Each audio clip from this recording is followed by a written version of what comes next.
Hello, hello, hello, and welcome to another episode of Prescription for Better Living podcast. Again, my name is Dr. Hernando Carter, your board certified internal medicine physician, your primary care extraordinaire. And this is the Prescription for Better Living podcast, where our goal is to discuss all things health and wellness in a hip and relatable way. We want to improve health literacy. We want to reduce healthcare disparities and promote health equity. And that is our goal. So, we need you to do a few things for us. We need you to subscribe to our channel. We need for you to like the video. We need you to comment on the video, share it with your friends and family. And if you have questions, if you have topics that you like to hear more about, you can mention it in the comments. You can also email us. It's right there at the bottom of your screen, contact at rxforbetterliving.org. So this is episode 8. And if you've been following our previous episodes, then you would know that we have been discussing all things mental health and mental wellness. And the reason we're doing this is because our goal is to destigmatize the topic of mental health. We know, especially in our community and Black and Brown communities, still to this day, talking about one's mental health can sometimes be taboo. And the only way you overcome taboo, the only way you overcome stigma is that you normalize talking about a thing. And when you normalize talking about a thing, you introduce topics and concepts, you introduce vocabulary that can help people better understand what's going on with them, but also you let people know that they are not alone. And some of the things that they may have experienced or may be experiencing, some of the things that they feel, they will know that there are many others out there just like them who have had to navigate the same waters. And that's what we're doing. So, on previous episodes, you know that we introduced the topic of mental health in general, and we started talking about depression, anxiety. We introduced the topic of therapy, and we did a deep dive into therapy. We also did an interview with a therapist and talked about what you can expect with therapy. We also had a board certified psychiatrist with us to talk about things like medications for depression, anxiety, who needs medications, how is the decision made to progress to medication. Also, what are some of the more common medications that are used for these conditions? What kind of side effects can you expect? So, you missed all of that if you haven't seen the previous episodes, but it's okay. They're there. You can go back and watch them at your leisure. Watch them as many times as you need to. Take notes. Again, comment and ask questions. We're responsive. You can email us again at contact at rxforbetterliving.org and we'll get answers to you. And there are some of our family that are out there, some of our Prescription for Better Living, our PBL family, that can attest to the fact that if they comment and ask a question, we will respond and we'll answer you to the best of our ability. So today, we are going to talk about mind and body and the intersection that your physical health and mental health have with one another. Believe it or not, your physical health and your mental health impact one another significantly. As you know, I am a board certified internal medicine physician practicing primary care.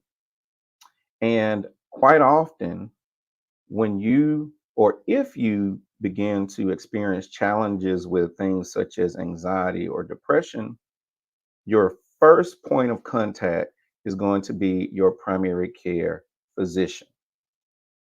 That's not unusual because, as your primary care physician, we are the first line of defense pretty much for anything that you experience. We're your first call.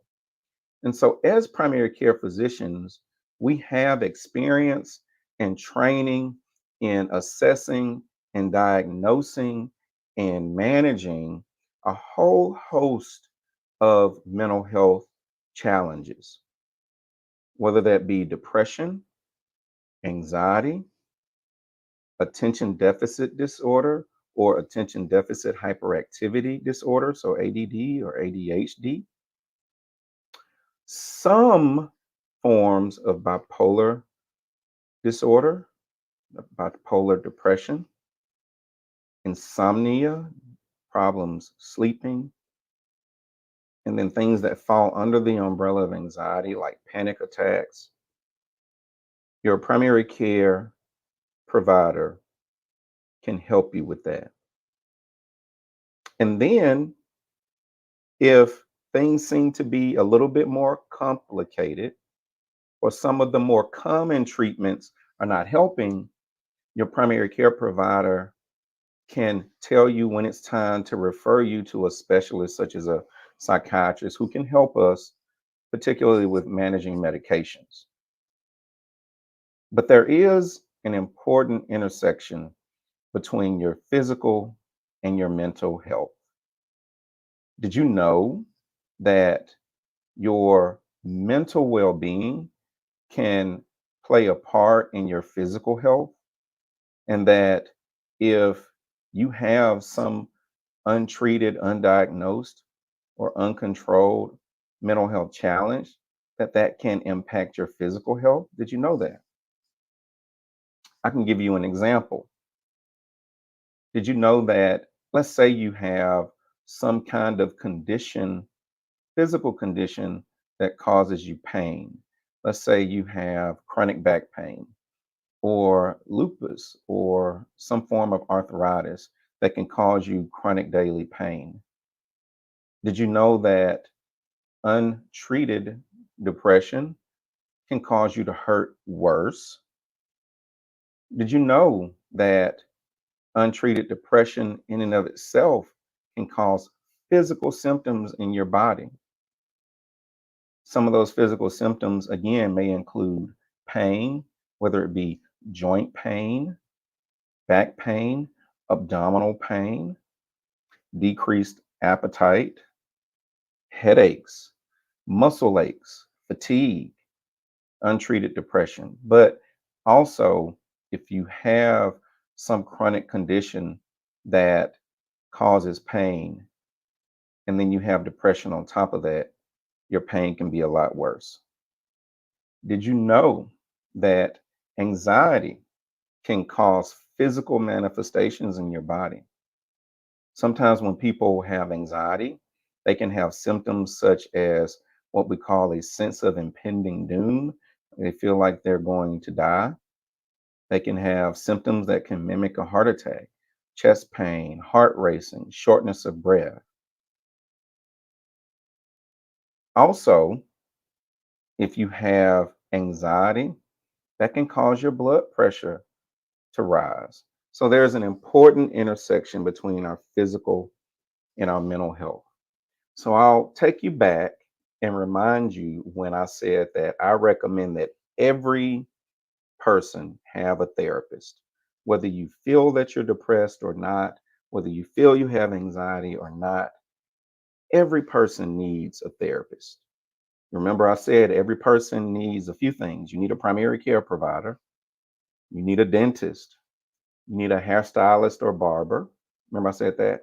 But then I also said you need a therapist, and it should be a part of your regular routine of self care or self maintenance. Why is that? Because talking to a therapist is therapeutic, hence in the name. Just talking to an objective person who will keep what you tell them confidential so that you can really be transparent and really just unload on them and tell them how you've really been feeling and what you've really been thinking helps you feel better. Talking through your problems reduces your stress levels. Did you know that your body makes stress hormones? These stress hormones are very important, especially in evolution, because they help keep us alive. There's something called the fight or flight reaction, so that when your body gets under acute stress, your body releases hormones that heighten the senses, that dilate your eyes so that you can see better, raises your heart rate to increase your circulation so that you can have oxygen going to the muscles, and so that when you run, you can run faster. Or when you fight, you can fight stronger. These stress hormones, such as cortisol, can raise the blood pressure, can raise the blood sugar. Did you know that people who are under constant stress all the time have a more difficult time losing weight? Well, that's because your body is releasing hormones that are meant to help you survive during stress. But if your body is always releasing and producing higher levels of those hormones, then it can make it more difficult for you to lose weight. And you can have more things like central adiposity, which is more fat deposition in your stomach. Did you know that if you are a diabetic and you have untreated depression, uncontrolled anxiety, higher amounts of stress, that your average blood sugar could run higher and it could make it more difficult to control your blood sugar? Again, your body's responding to stress and those stress hormones. So there is an important intersection between physical and mental health. Even if you don't have any physical or medical problems or chronic medical problems or diagnoses, being under constant, unrelenting stress is bad for your health. It will raise your blood pressure. It can cause problems sleeping. It can cause problems focusing, and a whole host of physical manifestations. So I've described the problem to you, but there are solutions. Again, remember, I told you having a therapist is an important component, but it's not the only one, but it's important. So everyone get a therapist. Also, exercise. Did you know that daily exercise is beneficial to your health for a multitude of reasons? We all always think about the cardiovascular benefits of daily regular exercise. So you have a healthier heart and circulatory system. You have a better blood pressure because exercising 30 minutes per day, 5 days per week, can lower your blood pressure by, some studies show, 5 to 10 points. But also, exercising is good to relieve stress. Exercising can help reduce anxiety. Regular exercise can help improve your mood if you're depressed. It can help with memory. Well, why is that? Well, think about what you're doing when you're exercising. And I'm not talking about doing something intense like a boot camp, 30 minutes a day, 5 days a week, or CrossFit. I'm just talking about a brisk walk, faster than your usual comfortable walking pace, that gets your heart rate up and makes you breathe deeper and faster.